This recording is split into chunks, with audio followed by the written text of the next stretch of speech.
Kamusta? Salamat sa Kamusta? Mayor, Malapatan. Ito si Salamat sa lagi din ka. Mayor, salamat sa pagbalik. Pumunta kayo dito, Mayor. JB na po.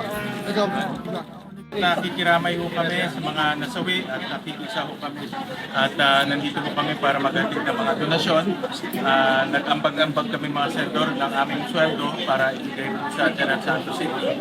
At meron din po kami dalang mga bigas para po sa mga na-evacuate at mga tinamaan po ng Lindon. Kasama ko po si Majority Leader, Senator Dubiri, ang ating bagong financier, Senator Garcito, at Taylor Ribbon Committee Chairman, Senator Erwin Tulfo. At ang mahalaga po, nandito po yung ating financier. Kaya po kami umiikot sa mga nasirang infrastruktura para po makatingnan natin kung paano natin ma-repair kaagad at ma-reconstruct yung mga nasirang infrastruktura. At sa mga susunod na taon, kung kakailanganin po ng dagdag, pwede po natin mailagay siya pa. Ito po ay pauna pa lang at tuloy-tuloy po yung amin pagsubaybay at support po sa General Santos.